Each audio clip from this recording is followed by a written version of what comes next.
Hello everyone, हमारा आज का टॉपिक है स्वरों का वर्गीकरण। ठीक है, स्वरों को हम विभिन्न आधारों पर वर्गीकृत करते हैं। ठीक है, पहला वर्गीकरण हमारा मात्रा एवं उच्चारण के आधार पर। मात्रा एवं उच्चारण के आधार पर स्वरों को 3 प्रकार से विभाजित किया गया है: ह्रस्व स्वर, दीर्घ स्वर एवं प्लुप्त स्वर। ठीक है, ह्रस्व स्वर क्या होते हैं? जिनके उच्चारण में कम समय लगता है, यानी कि सिर्फ एक मात्रा का ही समय लगता है, वो हमारे कहलाते हैं ह्रस्व स्वर। ये होते हैं हमारे अ, ई, उ। ठीक है, सेकंड है हमारा दीर्घ स्वर। दीर्घ स्वर वो स्वर होते हैं जिनके उच्चारण में ह्रस्व स्वर से तो अधिक समय लगता है, यानी कि लगभग 2 मात्राओं के का समय लगता है, जैसे आ, ई, उ, ए, ऐ, ओ, औ, आ। ठीक है, प्लुप्त स्वर होते हैं जिनमें दीर्घ स्वर से भी अधिक समय लगता है। ठीक है, ये जो मेनली यूज होते हैं, ये जब हम किसी को पुकारते हैं या फिर नाटक के संवादों में इन स्वरों का प्रयोग किया जाता है, जैसे राम। ठीक है, सेकंड है हमारा जीभ के प्रयोग के आधार पर। ठीक है, जिस तरह से हम अपनी जीभ का प्रयोग करते हैं उच्चारण में स्वरों के, उसके आधार पर स्वरों को 3 प्रकार में बांटा गया है: अग्र स्वर, मध्य स्वर, पश्च स्वर। ठीक है, अग्र स्वर वह स्वर होते हैं जिनका उच्चारण जीभ के अगले भाग से किया जाता है, जैसे ई, ए, ऐ। मध्य स्वर वे स्वर होते हैं जिनका उच्चारण जीभ के मध्य भाग से किया जाता है, जैसे अ।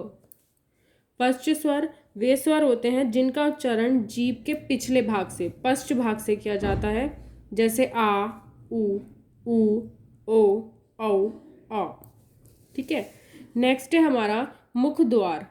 इसको मुख विवर भी बोलते हैं, खुलने के आधार पर। ठीक है, जब हम उच्चारण करते हैं तो हमारा मुख कितना खुलता है उसके आधार पर स्वरों को 4 प्रकार से विभाजित किया गया है: विव्रत यानी कि ओपन, अर्धविव्रत हाफ ओपन, अर्ध संवृत हाफ क्लोज, एंड संवृत मतलब होता है क्लोज। ठीक है, विव्रत मतलब ओपन, जैसा कि नाम से ही पता चल रहा है, जिन स्वरों के उच्चारण में मुख द्वार पूरा खुल जाता है, जैसे आ। अर्धविव्रत, अर्ध मतलब हाफ ओपन, जिन स्वरों के उच्चारण में मुख द्वार आधा खुलता है, वो क्या कहलाते हैं? हमारे अर्धविव्रत, जैसे अ, ए, औ, आ। अर्ध संवृत, ये हमारे वो स्वर होते हैं जिनके उच्चारण में मुख द्वार आधा बंद रहता है, जैसे ए, औ। संवृत होता है, इन स्वरों के उच्चारण में क्या होता है, हमारा जो मुख द्वार होता है वो पूरा बंद होता है, क्लोज। ई, उ। फोर्थ है हमारा होठों की स्थिति के आधार पर, यानी कि जब हम किसी भी स्वर का उच्चारण करते हैं तो हमारे होठ किस स्थिति में होते हैं उसके आधार पर 2 भागों में विभाजित किया गया है स्वरों को: अवृतमुखी और व्रतमुखी। ठीक है, अवृतमुखी वो स्वर होते हैं जिनके उच्चारण के समय जो होठ हैं वो हमारे गोलाकार नहीं होते हैं, जैसे अ, आ, ई, ए, ऐ। व्रतमुखी हमारे वो स्वर होते हैं जिसमें क्या होता है, जब हम उनका उच्चारण करते हैं तो जो हमारे होठ हैं उनकी आकृति बिल्कुल व्रत के आकार की हो जाती है, जैसे उ, ओ, औ, आ। ठीक है, नेक्स्ट है हमारा हवा के नाक और मुंह से निकलने के आधार पर।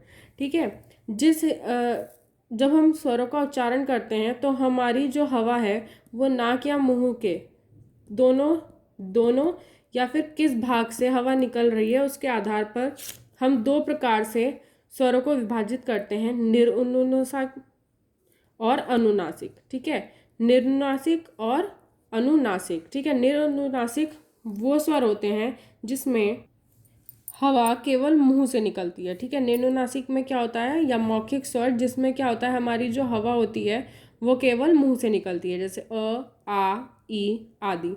ठीक है, अनुनासिक स्वर क्या होता है, जिसमें जो हमारी हवा होती है स्वर के उच्चारण करते समय वो मुंह के साथ साथ नाक से भी निकलती है, जिसमें अंक का बिंदा लग जाता है। वो सब क्या होते हैं, हमारे अनुनासिक स्वर होते हैं। ठीक है, नेक्स्ट लेक्चर में हम पढ़ेंगे व्यंजनों का वर्गीकरण। Thank you, have a good day.